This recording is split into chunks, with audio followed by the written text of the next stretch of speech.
you're still here. And you get another chance this day to do better and be better. Another chance to become more of who you were created and what you were created to fulfill.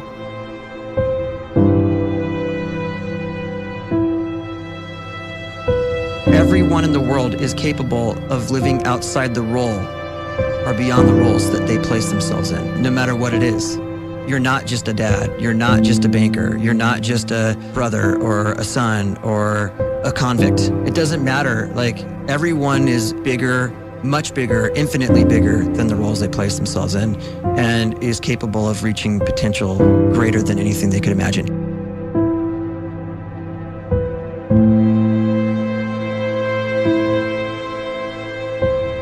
You can live the life you desire. It's right there in front of you. But in order to achieve it, you must first see it, then believe it, and then you must graciously ask and train your brain to help you execute your vision.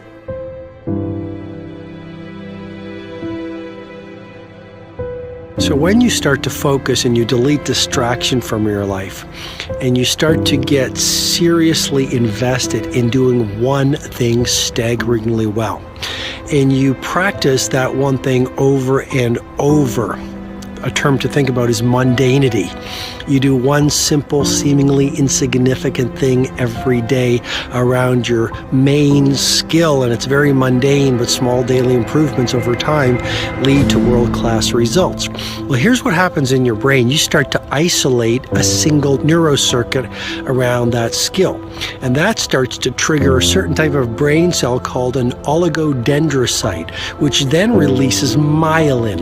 Myelin is a fatty tissue that starts to wrap around that single neurocircuit related to that main skill you've been practicing.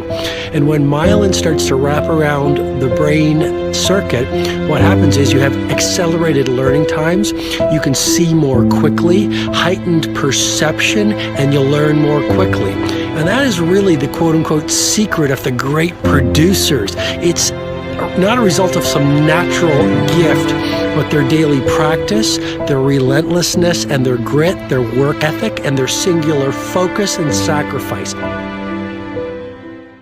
Some of you, the way you are now, it is by the grace of God that your salvation is still with you. You nearly lost it because of some certain situations and problems. Because I was jealous of the proud when I saw that things go well for the wicked. He looked at the prosperity of the wicked. He looked at the way they lavish money. He looks at the car they are driving. He looks at the house they are living. He looks at their body, how they are shining. He looks at how things are going well. And he said, I nearly lost confidence in God. I serve God with all of my heart, but yet there is a sickness in me, and God never took it.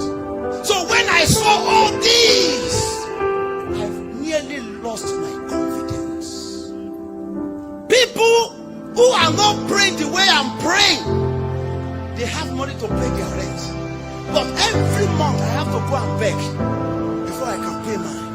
I nearly lost confidence. They do not suffer as others do. They do not have the trouble that others have. They are not suffering the way you are suffering. They don't look for jobs the way you are looking for jobs. They don't even beg for promotion. So all these things entice me. All these things intimidate me. I nearly lost my confidence. There are things around you. If care is not taken, you will lose your confidence. Man of God, I am close to the altar. But when I see people who are far from the altar and I see what they are doing, I nearly lost my confidence. Every Sunday I go to church, but those who never goes to church, they came to church with their husband to get married, and me inside the church, I can't march to the altar for my own marriage. Those who are ungodly, they are aborting babies, but me that I'm looking looking for baby genuinely in God. I can't get one. I nearly lost my confidence. Those that can bribe to get tenders, they do prosper. But me, that I want to live a righteous life, and I know bribery is a sin, and I cannot bribe, so I can't get a tender. I nearly lost my confidence. I am a pastor. I am a man of God, pure in heart, pure in act. I don't want to do multi to get a crowd, but my church is not full, my church is not growing. When I see people who are charging money in order to speak or prophesy, and I do not charge money, to see me is free, but people are not coming, I nearly lost my confidence. And I remember what God said, that pride go before fall. But now they are not falling. Instead of their pride to bring them down, they are being lifted more.